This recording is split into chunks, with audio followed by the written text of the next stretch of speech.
The council chamber stretched across half a kilometer of polished crystal, glowing with the soft blue light that the Luminor species preferred. Captain Jiho Park stood near the observation deck, watching as dozens of alien representatives filled their seats. He'd been to these meetings before, always standing in the back while Ambassador Haeon Kim spoke for humanity. Today felt different, though. Today the galaxy was afraid. The Krovar swarm had hit 3 colonies in the past month. Their ships appeared without warning, stripped the settlements of anything valuable, and disappeared before defense forces could respond. 12,000 civilians were dead. The Galactic Council had finally decided to act. But from the conversations Jiho overheard, they weren't taking it seriously enough. Ambassador Haeon stood at the human delegation podium, her diplomatic uniform crisp and formal. She was a small woman by human standards, barely reaching the chest plates of most alien representatives. But Jiho had seen her stare down species twice her size without blinking. Next to her seat sat Fleet Admiral Mireille Choi, her gray hair tied back in a tight bun, her face expressionless as various council members argued about response strategies. Councillor Vraith of the Drath Empire slithered to the speaking platform, his scaled body reflecting the chamber's blue light. The Drath were reptilian, cold-blooded, and absolutely convinced of their superiority in all matters military. Vrath's voice boomed through the translation system as he addressed the council. The Krovar are a minor threat, easily handled by proper warships. The Drath Empire volunteers 3 cruiser groups to patrol the affected sectors. Within 2 cycles, the pirate problem will be eliminated. Several council members voiced their agreement. The Kelvin representative, an insectoid being named Click 7, waved 2 of her limbs in approval. The Drath have the firepower. Let them handle this matter. Ambassador Hen activated her podium speaker system. The Galactic Council appreciates the Drath Empire's offer. However, humanity would also like to volunteer our fleet for patrol and defense operations. We have 47 vessels currently available in nearby sectors. The chamber fell silent for a moment. Then Councillor Vurath laughed, a harsh sound that the translators struggled to process. Other representatives joined in, some more politely than others. Ambassador Haeon Vurath said, still chuckling, "We have reviewed your fleet composition. Your vessels are cargo haulers and mining ships. Slow, bulky, poorly armed. The Krovar would destroy them in minutes. We appreciate the offer, but this requires real warships, not freighters pretending to be military vessels." Jiho felt his jaw tighten. He kept his face neutral, years of military discipline, keeping his emotions in check. Beside him, 2 other human ship captains stood equally still. But he could sense their anger. Ambassador Haeon didn't react to the laughter. "Our vessels are fully capable of combat operations. We've run extensive simulations, and our crews are trained for simulations." Vareth interrupted, his tone dismissive. "The Drath Empire has fought in 17 wars across 4 centuries. Your species achieved faster than light travel only 40 years ago. You have no experience with real space combat. Your people are traders and explorers, not warriors." The Kelvin representative clicked her mandibles. "Our intelligence reports confirm Councillor VS assessment. Human vessels show minimal weapons signatures. Your shield technology is 3 generations behind current standards. Your ship's acceleration curves suggest heavy, inefficient drives. With respect, Ambassador Haeon, sending your fleet against the Krovar would be suicide." High Councillor Irith, the ancient Luminar who chaired the council, spoke in her crystalline voice. "The council appreciates humanity's willingness to assist. However, we must consider the practical realities. The Krovar swarm operates fast attack vessels with advanced weapons. Your merchant ships would be vulnerable." Admiral Mireille Choi leaned close to Ambassador Hin, whispering something. Hugh nodded and returned to the microphone. "The human delegation respects the council's decision. However, we formally request that our offer be recorded in the official proceedings. When the situation develops, we may revisit this discussion." Vrath's scaled face twisted into what might have been a smile. "When the situation develops, Ambassador, it will already be resolved. The Drath will handle this matter efficiently." The council moved on to other business. Jiho watched as trade agreements and mining rights were discussed, as border disputes between minor species were arbitrated. As the galaxy's bureaucracy ground forward with painful slowness, throughout it all, Ambassador Hyon sat quietly, occasionally taking notes on her datapad. After the session ended, Jiho joined Ambassador Hyun and Admiral Murray in a private conference room reserved for the human delegation. The moment the door sealed, Murray allowed herself a thin smile. "They have no idea," the Admiral said simply. Hyun pulled up holographic displays showing Galactic Defense Force deployment patterns. The Drath are sending 3 cruiser groups, 18 ships total. They'll spread them across 5 sectors. Standard patrol patterns, predictable routes. Jiho studied the display. The Krovar will see them coming from a light year away. They'll just avoid those sectors and hit somewhere else. Exactly, Murray agreed. The GDF thinks warfare is about showing strength, about making your enemy afraid to engage. They've forgotten that sometimes the best strategy is to appear weak. Hyun closed the display. Captain Park, the Songbird, is currently hauling agricultural equipment to the Threshold system, correct? Yes, Ambassador. Scheduled arrival in 12 days. Keep that schedule. Continue all normal operations. The other captains will do the same. Jiho understood without needing further explanation. And if the Krovar hit while we're there? Admiral Murray stood, straightening her uniform. Then they'll learn what every enemy humanity has ever faced eventually learns. We don't build ships to look impressive. We build them to win. 3 other human captains entered the conference room: Daeon Han, Young-Soo Lee, and Sung-Ho Min. All of them commanded what the galaxy classified as commercial vessels. All of them had spent 20 years in Earth's actual navy before taking these civilian positions. Daeon spoke first, her voice low. I watched the council session. They really believe we're harmless, let them, Admiral Murray said. That belief is worth more than any amount of armor plating. The Drath think their cruisers are intimidating because they're covered in weapon ports and shield emitters that glow bright enough to see from orbit. They announce their presence because they want enemies to run away. We learn differently, Young-Soo added. Earth's navy spent centuries perfecting the art of making warships look like merchant vessels. Coup ships, armed freighters, disguised raiders. Sometimes the best weapon is surprise. Admiral Murray pulled up a different display, showing human vessel classifications. To the Galactic database, they were all listed as civilian ships. Classy freighters, mining vessels, colony transports. The display shifted, showing the same ships with their outer hull panels removed, revealing their true forms beneath. Every ship we've sent into galactic space is a warship, Murray said quietly. The cargo containers, the mining equipment, the bulky drive sections. They're all detachable panels hiding our real capabilities. The Songbird alone carries enough firepower to match a Drath-heavy cruiser. Jiho had walked the Songbird's true corridors, had drilled with her weapons systems, had practiced the transformation sequence until he could do it in his sleep. The ship looked like a slow, fat cargo hauler. Underneath, she was a battle cruiser with magnetic accelerator cannons that could punch through any shield system the galaxy currently used. How long before the Krovar hit something we're near? Captain Sung-Ho asked. Haeyun checked her datapad. Intelligence suggests the Threshold system is their next likely target. It's a major trade hub, minimal defense force. And the Drath patrol schedule has it uncovered for the next 15 days. The Songbird will be there in 12, Jiho noted. As will the Morning Star. The Eastern Wind and 3 other human vessels, Daeon confirmed. We'll have 6 ships in system when they strike.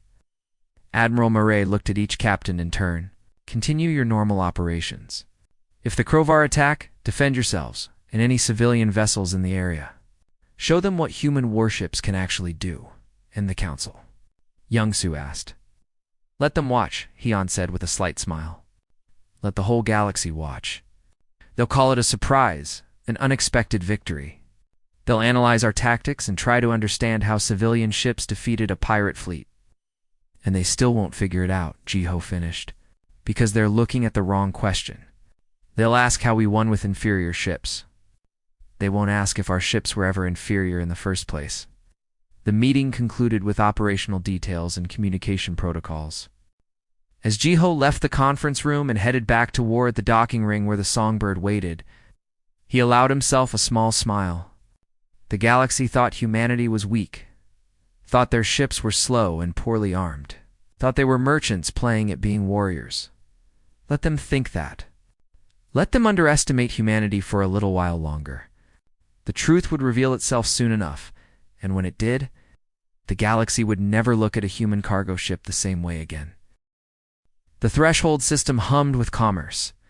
Dozens of ships orbited the massive trading station at the system center, loading and unloading cargo that would travel to hundreds of worlds. Captain Jiho Park watched the organized chaos from the Songbird's bridge, his crew efficiently managing the transfer of agricultural equipment to a Kelvin merchant vessel.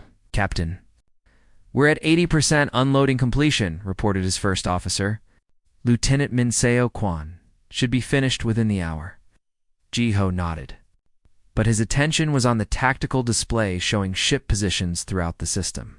6 human vessels were currently in threshold space, including Captain Daehan's Morningstar on the far side of the station, 2 Galactic Defense Force ships, a Drath cruiser, and a Kelvin destroyer, maintained patrol orbits near the system's edge. The system was vulnerable. Jiho had known it the moment the Songbird arrived 3 days ago. The GDF ships were positioned to intercept threats from the primary jump point, but the threshold system had 4 other viable entry vectors. Any competent commander would avoid the obvious approach. Contacts. The sensor officer's voice cracked the bridge's comm. Multiple hyperspace signatures, bearing 273, distance 40,000 kilometers. Counting 30 vessels? No, 40. Still coming through? Jiho was on his feet immediately. Classification. Unknown configuration. Wait, energy signatures match Crovar design. Captain, it's the swarm. 50 contacts confirmed, weapons hot. The bridge erupted into controlled chaos. Stations that had been managing cargo operations switched to combat readiness. Jiho opened the ship-wide channel. All hands. Battle stations. This is not a drill. Engineering, prepare for panel separation on my mark. Throughout the threshold system, alarms blared. The Drath cruiser and Kelvin destroyer burned hard toward the incoming threat, but they were on the wrong side of the system. They'd need 15 minutes to get into weapons range. The Crovar fleet wouldn't need half that time to start destroying civilian ships. GDF ships are broadcasting retreat orders, the communications officer reported. All civilian vessels ordered to jump immediately. Oh. Jiho watched his tactical display. Civilian ships were scattering, their captains panicking, most of them turning away from the station and trying to reach safe jump distance. The Crovar were already spreading out, moving to intercept the fleeing vessels. "Captain, we're receiving priority communication from the Morningstar," Minseo said. "Captain Han wants to know your intentions." Jiho didn't hesitate. He opened the secure channel that connected all 6 human vessels in system. "All human ships, this is Park. Form defensive pattern, Sierra 7, around the station." "We hold here," confirmed, came Daehan's immediate response. Morningstar moving into position. For other captains acknowledged. Within seconds, the 6 human ships changed course, abandoning their civilian cargo operations and burning toward coordinates that would place them between the station and the Crovar fleet. On the station, alien traffic controllers broadcast confused questions. Why were the human cargo ships moving toward the threat? They needed to run, to jump away, while they still could. The Crovar fleet split into 3 groups. The largest group, 30 ships, continued toward the station. 2 smaller groups of 10 ships each peeled off to pursue fleeing civilian vessels. 3 Crovar raiders locked onto the human ships, moving into defensive positions. "Captain, 3 Crovar vessels breaking off to intercept us," the tactical officer reported. "They're classifying us as targets of opportunity." "Time to weapons range?" Jiho asked calmly. "For minutes at current closure rate." Jiho opened the channel to engineering. "Youngsu, how's our main power?" Chief Engineer Young Suli's voice came back steady. "Reactors at 100%, Captain. Weapons capacitors fully charged." Hull panels ready for separation on your command. Hold for now. Let them get closer. Minseo looked at him with concern. Captain, if we wait too long, they need to believe we're helpless, Jiho said quietly. Let them think they're about to score easy kills. The galaxy is watching this battle. Let's give them something to remember. On the tactical display, the 3 Krovar ships accelerated. They were smaller than the Songbird, fast attack vessels designed for hit-and-run tactics. Each one carried plasma torpedo launchers and beam weapons that could slice through standard civilian shields in seconds, 2 minutes to weapons. Range, Tactical announced. Throughout the threshold system, civilian ships were jumping away in panic. The GDF cruiser and destroyer were still burning hard to get into the fight, but they wouldn't arrive in time to help anyone. Captain, the Krovar are hailing us, communications reported. Audio only. Put it through. A harsh, growling voice filled the bridge. The translator struggled with the Krovar dialect, but the meaning was clear enough. Human vessel, cut your engines and prepare to be boarded. Resist, and you will be destroyed. Jiho almost smiled. He kept his voice neutral when he responded. Krovar vessel, this system is under Galactic Council protection. Break off your attack, Krovar commander laughed. Your council ships are too far away, human. You fly a cargo hauler with no weapons. You will die here unless you surrender. 1 minute to weapons range, Tactical called out. Jiho looked at his bridge crew. They were ready. Every officer at their station, hands steady, eyes focused. This crew had trained for this moment for years. Some of them, like Jiho himself, had served in Earth's Navy before taking these civilian positions. They knew what was coming. 30 seconds. Engineering, prepare for panel separation. All weapon systems to standby. 15 seconds. Krovar vessels are arming weapons. Jiho gripped his command chair. Execute separation. Drop the panels. Engineer Youngsu's hands flew across his console. Throughout the Songbird, explosive bolts fired in precise sequence. Massive sections of the ship's outer hull detached and fell away into space. What had appeared to be cargo containers, fuel tanks, and bulky drive housings separated from the ship's frame and drifted clear. What remained underneath was sleek, angular, and built for war. The Songbird's true form emerged, a heavy battle cruiser 700 meters long, armored in composite materials that Earth's military-industrial complex had spent decades perfecting. Weapon ports opened along her flanks. Shield emitters that had been hidden beneath false hull plating powered up to full strength. All weapons online, Tactical reported with barely contained excitement. Magnetic accelerators charged. Missile pods armed. Point defense systems active. Krovar ships were close now, their plasma torpedoes launching. 6 burning projectiles streaked toward the Songbird, each one capable of melting through civilian-grade shields and turning a cargo hauler into an expanding cloud of debris. Shields to maximum. Point defense. Engage the torpedoes, Jiho ordered. The Songbird's close-in weapon systems opened fire. Dozens of small railguns tracked the incoming torpedoes, filling space with tungsten rounds moving at hypersonic speeds. 4 torpedoes exploded harmlessly. 2 got through and slammed into the Songbird's shields. The shields held easily. The Krovar torpedoes had been designed to overwhelm civilian defenses, not military-grade protection. Return fire. Magnetic accelerators target the lead ship. Full salvo. The Songbird's main weapons discharged. 4 magnetic accelerator cannons fired in sequence, each one launching a tungsten carbide slug the size of a small car. The rounds crossed the distance between ships in less than 2 seconds, moving at a significant fraction of light speed. The first Krovar raider didn't have time to react. The slugs hit with devastating kinetic energy, punching completely through the ship's shields as if they weren't there. The vessel came apart, its hull shredding under the impact. Secondary explosions rippled through what was left before it simply ceased to exist. The second Krovar ship tried to turn, its captain finally realizing these weren't helpless cargo haulers. The Morning Star was already in position. Captain Dayan Han's ship had completed its own transformation, and her railgun batteries opened fire. 300 rounds per minute, each one a depleted uranium penetrator designed to defeat armor. The Krovar ship's shields collapsed under the sustained barrage.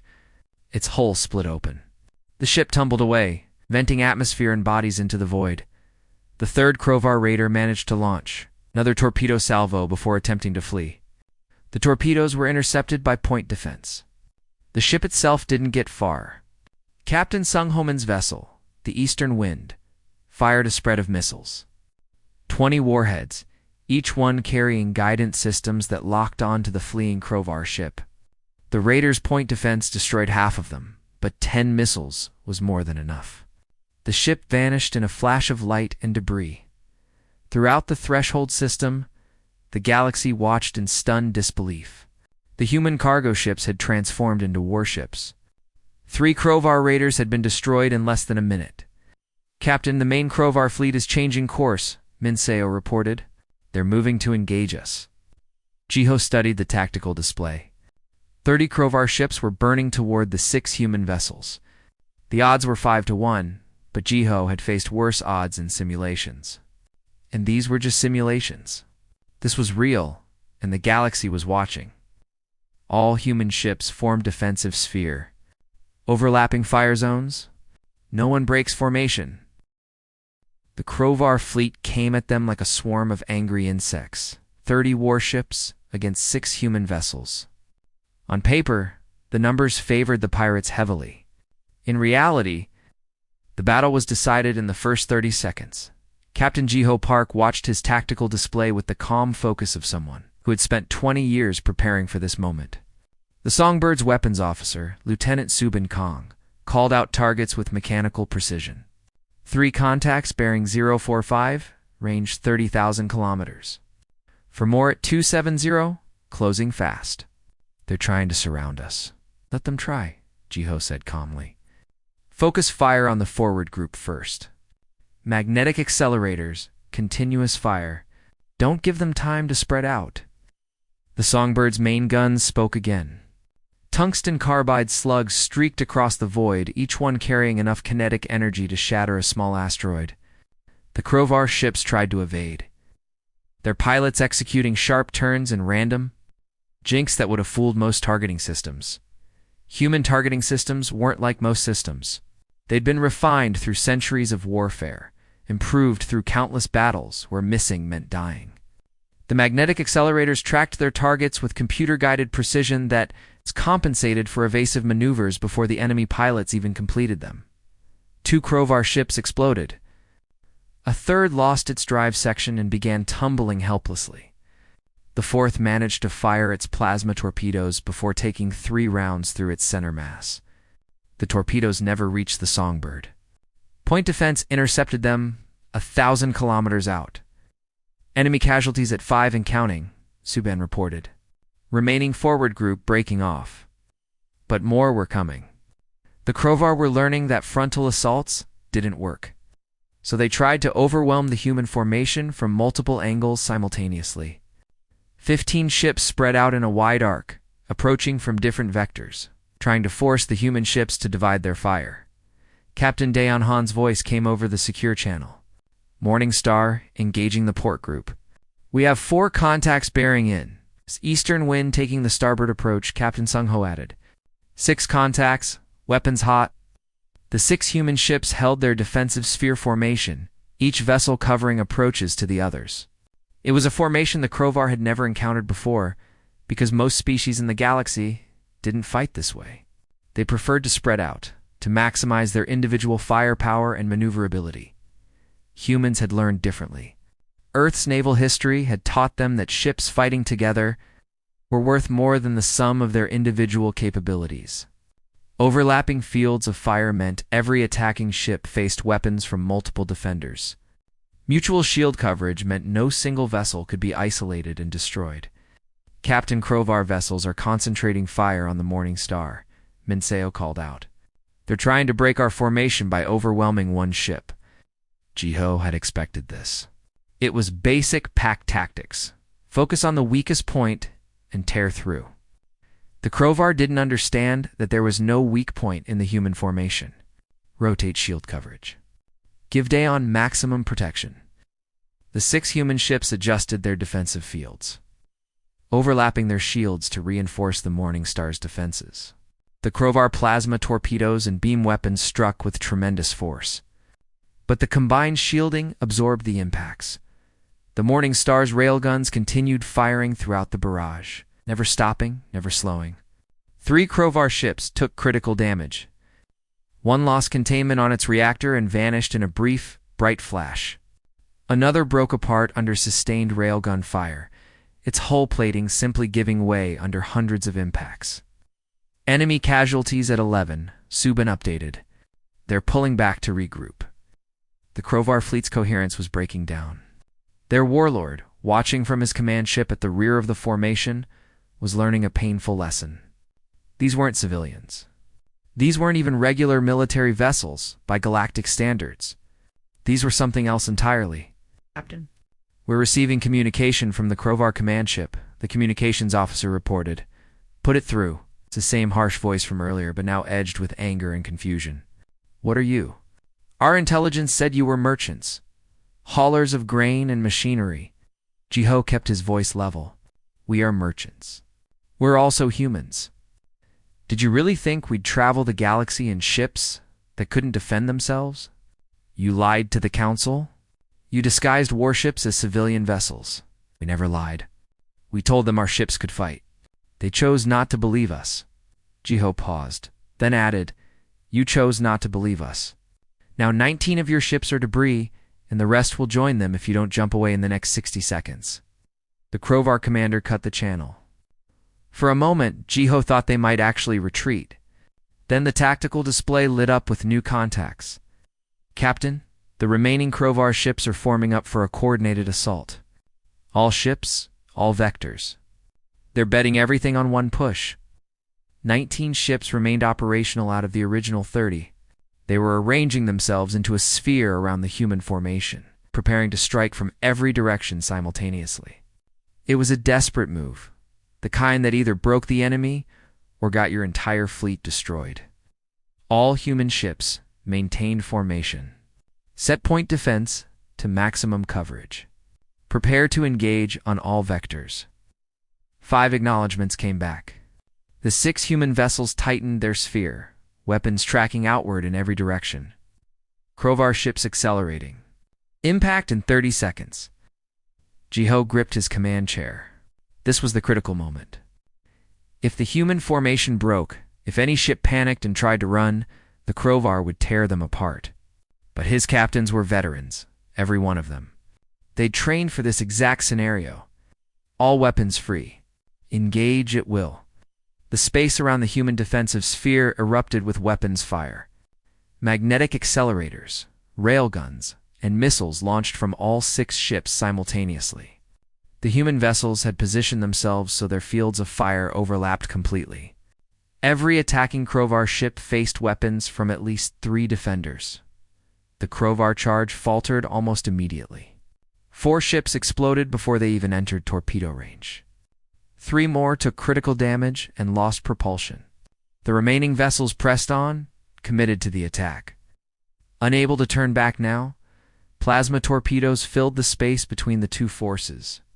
Dozens of burning projectiles, each one trailing fire and death. The human point defense systems worked overtime, railguns firing in precise bursts, intercepting torpedoes one after another. Some got through. They detonated against the human shields, which flared and held. Then the Krovar ships entered the human weapons' optimal range, and the battle became a slaughter. The Morning Star's railguns never stopped firing. Captain Daeon Han's crew had been drilling with these weapons for 5 years, and their accuracy was inhuman. Every burst found its target. Krovar ships that managed to survive the initial barrage took dozens of hits in rapid succession. Their hulls shredding under the sustained fire, the eastern wind launched another missile spread. Captain Sung Ho Min's weapons officer had perfect timing, launching at the exact moment when 3 Krovar ships were in close formation. The missiles spread across all 3 targets. 2 ships were destroyed outright. The 3rd survived, but lost its weapons systems. Jiho's own ship, the Songbird, faced 5 Krovar raiders at once. They came in from different angles, trying to overwhelm the battlecruiser with crossfire. Lieutenant Subin coordinated the response with cold efficiency. Magnetic accelerators on the lead ship. Railguns, take the two flanking. Point defense, handle the torpedoes. The Songbird's weapon systems worked in perfect synchronization. The lead Crovar ship took two magnetic accelerator rounds through its center and broke apart.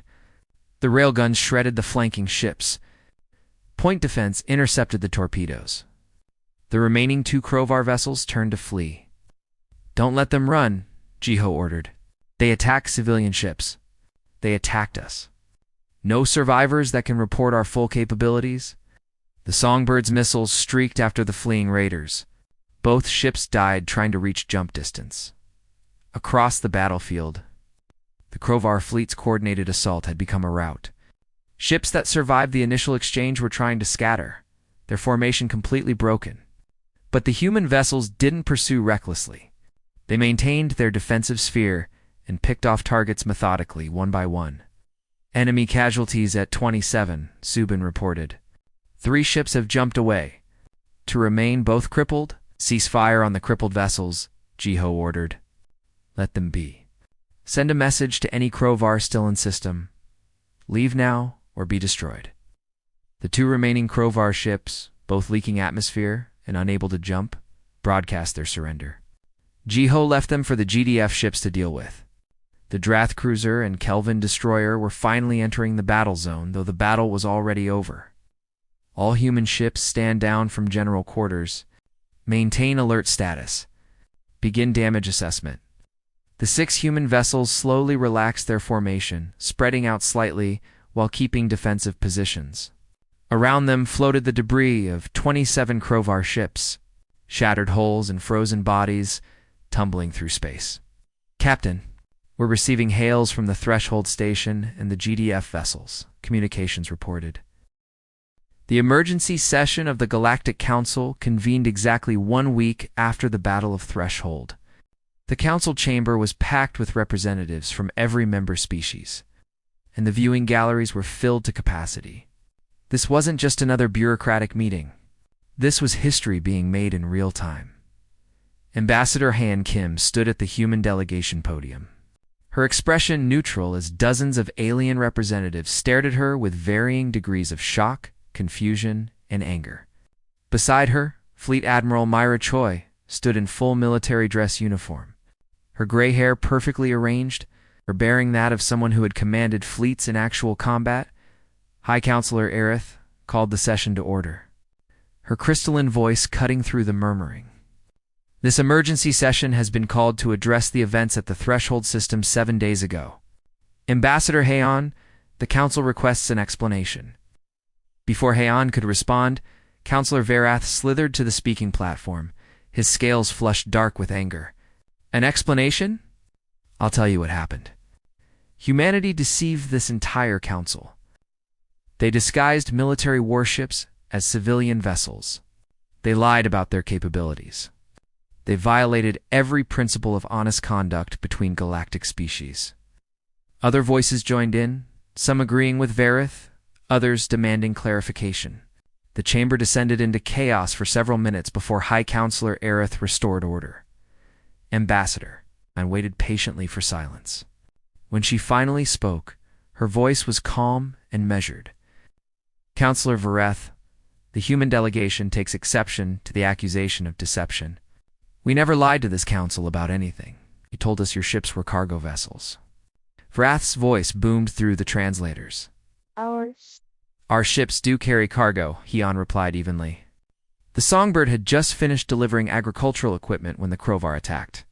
The fact that our cargo vessels can also fight doesn't make them any less legitimate as commercial ships. The Kelvin representative Click 7 waved her mandibles in confusion. "Ambassador Hayan, our intelligence scans of your vessels showed minimal weapon signatures, outdated shield technology, and inefficient drive systems. How do you explain the discrepancy between our scans and your ship's actual combat performance?" Admiral Murray stepped forward.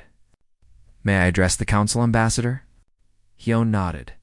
Murray moved to the podium, and every being in the chamber leaned forward. The Admiral pulled up a holographic display showing the Songbird in her commercial configuration. This is what your sensors detected. A classy cargo freighter, heavily built, slow acceleration, minimal weapons. Your assessment was correct based on what you could scan. The display shifted, showing the same ship with its outer hull panels removed. This is what was actually there. A heavy battle cruiser with military-grade weapons, shields, and drives, all hidden beneath detachable hull sections. The chamber erupted in voices again. Murray waited for quiet, then continued. Every scan your intelligence services performed was accurate. You detected exactly what we wanted you to detect. The weapons were shielded. The military-grade drives were hidden behind false housing. The shield emitters were covered by civilian-grade projectors. Counselor Vrotha's voice dripped with accusation. You admit to deliberately deceiving our sensor technology? We admit to nothing, Murray said firmly. We built our ships using technology that every species in this chamber possesses. Shielding, stealth coating, modular hull design. None of it is illegal. None of it violates any galactic convention or treaty. We simply applied these technologies in ways you didn't anticipate. A new voice spoke up, belonging to Ambassador Kelth of the Vortin Collective, a species known for their military prowess. Admiral Murray, the galactic conventions require that military vessels be clearly identifiable. This is to prevent civilian ships from being targeted in conflicts. Show me where in the conventions it states that. Heian challenged. Show me the exact clause that requires us to make our defensive capabilities obvious to anyone with a sensor array. The chamber fell silent. Ambassador Kelth consulted with his aides, scrolling through treaty documents on his datapad. After several minutes, he spoke again, his voice quieter. There is no such clause. The conventions require that civilian vessels not bear military insignia and not engage in military operations while claiming civilian status. But there's nothing preventing a civilian vessel from being armed. Exactly, Heian said. Our ships are legitimately registered commercial vessels. They carry cargo. They transport goods between worlds. They pay their docking fees and follow all traffic regulations. The fact that they can defend themselves is neither deceptive nor illegal. High Counselor Aerith spoke thoughtfully. Ambassador Heian, I believe the Council's concern is not about legality, but about transparency. When humanity joined the Galactic Council 3 years ago, you were assessed as a minor military power. Now we discover you've been operating a hidden battle fleet. This raises questions about your intentions. Admiral Murray pulled up another display, this one showing deployment patterns. The human merchant fleet currently consists of 347 vessels. Every single one of them is combat capable. They patrol trade routes, defend human colonies, and provide emergency response throughout human space. She paused, letting that number sink in. 347 warships disguised as civilian vessels. The galaxy had thought humanity operated maybe 50 dedicated military craft. The reality was that every ship they'd seen was a warship. Why hide this capability? High Counselor Aerith asked. Most species display their military strength openly. It serves as a deterrent. Murray's expression softened slightly. May I speak candidly, Counselor? Please do. Humanity comes from a world where we spent 10,000 years fighting each other. We developed weapons that could destroy our entire planet. We built armies that numbered in the millions. We created doctrines of warfare that were refined through countless conflicts. She paused. When we finally achieved peace on Earth and reached for the stars, we had a choice. We could arrive in the galaxy as conquerors, showing our weapons and demanding respect through fear. Or we could arrive as merchants and explorers, keeping our strength hidden until we needed it. We chose the latter, Ambassador Heian added. Not because we're weak, but because we prefer to be underestimated. It's safer that way. An enemy who thinks you're helpless won't see the danger until it's too late. A smaller voice spoke up from one of the minor species delegations. Representative Beely of the Frenny people, a species that had suffered heavily from Crovar raids. The humans saved our colony ship at Threshold. When everyone else ran, they stayed and fought. My people are grateful. Other voices joined in, representatives from species whose ships had been in the Threshold system during the battle. Not everyone was angry about humanity's deception. Some were simply relieved that someone had finally bloodied the Crovar's nose.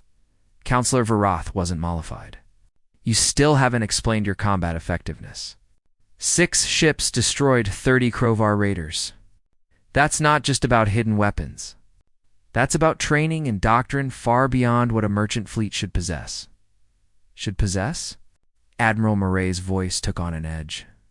Counselor, humanity didn't ask your permission on how to train our crews. Every captain in our merchant fleet spent at least 15 years in Earth's actual navy before taking a civilian command. Our weapons officers drill constantly.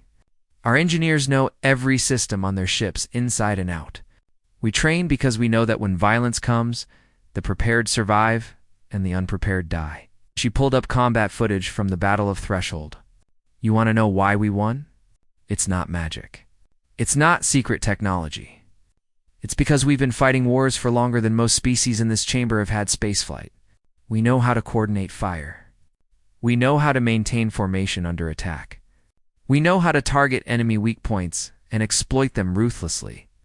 The footage showed the human defensive sphere, the overlapping fields of fire, the precise timing of their weapons. Murray narrated. Every tactic we used at Threshold was developed and refined over centuries of naval warfare on Earth. The defensive sphere formation dates back to wooden sailing ships protecting merchant convoys from pirates. The coordinated fire doctrine was perfected in the 20th century. The missile timing came from submarine warfare in our oceans. We brought all of that experience with us to space, Jan said. While you've had peace in your sectors for generations, we've spent our entire history learning how to kill each other efficiently.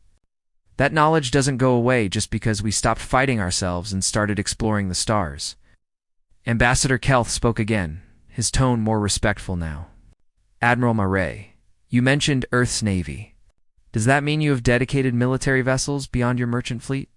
Murray smiled thinly. Yes. The vessels you've seen operating in galactic space are a merchant marine. They're the civilian arm of our defense forces. We have actual military warships that patrol human home space. She pulled up new images. Massive vessels that dwarfed the Songbird. Carriers that could launch hundreds of fighter craft. Dreadnoughts mounting weapons that made the magnetic accelerator cannons look like small arms. Arsenal ships that were essentially flying weapons platforms. 6 months after the Battle of Threshold, Captain Jeho Park guided the Songbird through the approach vectors to New Pyongyang Station. The colony was young, barely 15 years old, but it had grown into a thriving settlement of 30,000. Humans and several hundred alien residents who preferred the quieter frontier to the crowded core worlds. The Songbird's hold was full of mining equipment and prefabricated building materials. Just another cargo run, the kind Jeho had made hundreds of times. His hull panels were back in place, hiding the warship beneath. To any casual scan, the Songbird looked like what she claimed to be, a peaceful merchant vessel going about legitimate business. Except now. Everyone in the galaxy knew better. Captain, New Pyongyang Traffic Control is hailing us, reported Lieutenant Min Seo Kwan from the communications station. They're giving us priority docking clearance and thanking us for visiting their system. Jeho smiled slightly. That was new. Before Threshold, human ships were just another entry in the traffic logs. Now they got priority treatment and official thanks for simply showing up. The galaxy had learned to appreciate having human warships nearby, even if those warships were pretending to be cargo haulers.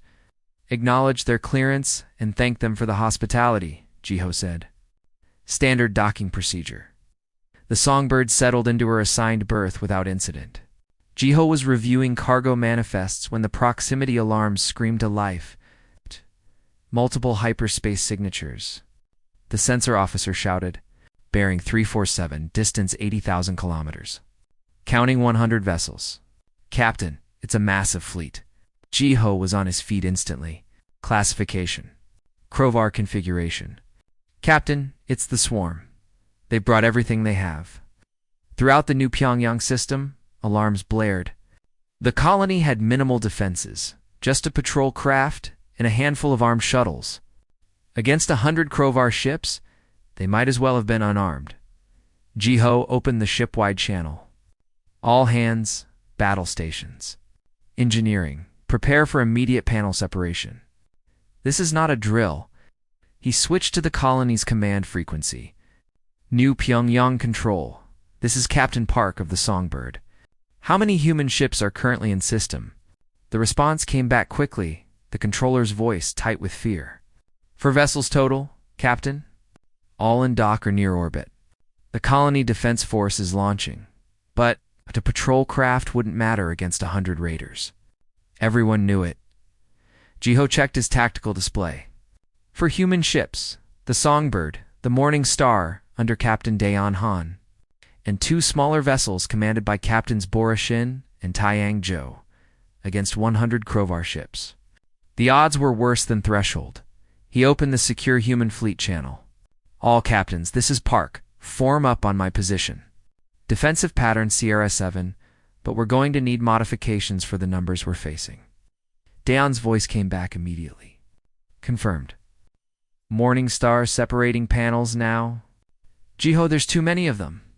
We need reinforcements. Working on it. Get into formation first. Jiho switched to a priority military channel that connected directly to Admiral Murray's command on Earth. The message would take time to reach her due to the distance. But protocols required notification. Admiral New Pyongyang is under attack by approximately 100 Crovar vessels. For human ships in system, engaging, and he opened a channel he'd never used before. Ain't that connected to every human vessel within 3 light-years of New Pyongyang. It was an emergency beacon, reserved for situations exactly like this. Human ships. This is Captain Jiho Park, broadcasting on emergency frequency Alpha. New Pyongyang colony is under attack by Crovar forces. Numbers approximately 100 vessels. Any ships capable of combat response? Please acknowledge and provide estimated time of arrival. For a moment, there was silence. Then responses started flooding in. This is the cargo hauler, Eastern Wind, 70 light minutes out. We can be there in 40 minutes. Heavy freighter Northern Sky responding. 90 light minutes away, arriving in 1 hour. Mining vessel Deep Reach, acknowledging, 2 hours out, but we're coming. More voices joined in. 12 ships total, all within range to help. But most wouldn't arrive for at least an hour. The 4 ships currently in system would have to hold until then. All responding ships coordinate with New Pyongyang traffic control for entry vectors. Park out. The Crovar fleet was spreading out, moving to surround the colony. Their formation was more organized than at Threshold, suggesting they'd learned from that defeat.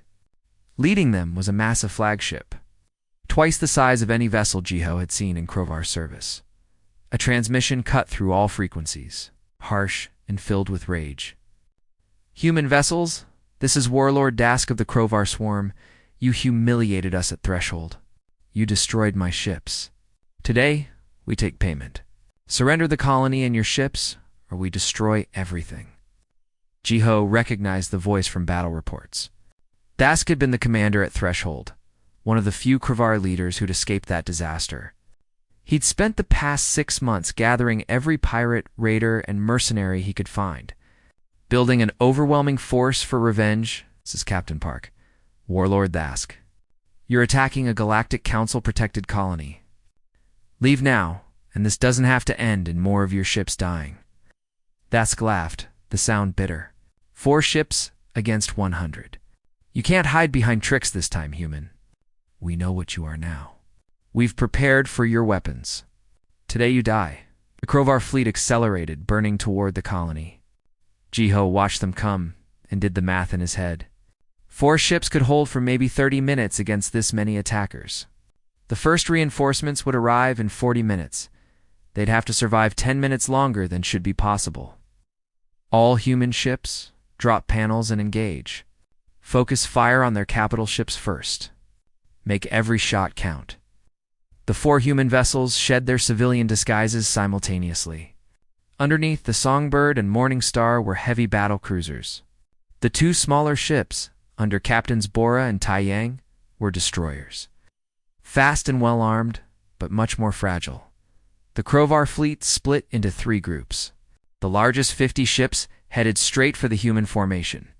2 groups of 25 each moved to flank from different angles. They'd learned from Threshold. They weren't going to let the humans concentrate their fire. They're trying to overwhelm us from multiple vectors, Minseo observed. Captain, we can't cover all approaches with just 4 ships. We don't have to cover all approaches, Jiho said. We just have to make them pay for every meter they advance. Tactical. Target their flagship. All magnetic accelerators, full salvo. The Songbird's main guns fired. Tungsten carbide slugs crossed the distance in seconds, but Warlord Thask had indeed learned. The flagship's shields were reinforced, layered in a way Jiho hadn't seen before. The slugs hit with devastating force, and the shields held, though they flared bright with the impact. Their shields are tougher than standard Krovar specs, the tactical officer reported. Estimate we'll need sustained fire to penetrate, and give them sustained fire. Railguns, add your weight to the attack. The Songbird's secondary weapons opened up, adding hundreds of depleted uranium rounds to the magnetic accelerator barrage. The flagship's shields began to crack under the punishment, but more Krovar ships were moving into range. The Morning Star engaged the flanking force to port. Captain Daeon's crew, working with practiced efficiency, the destroyers under Bora and Taiyang took the starboard approach.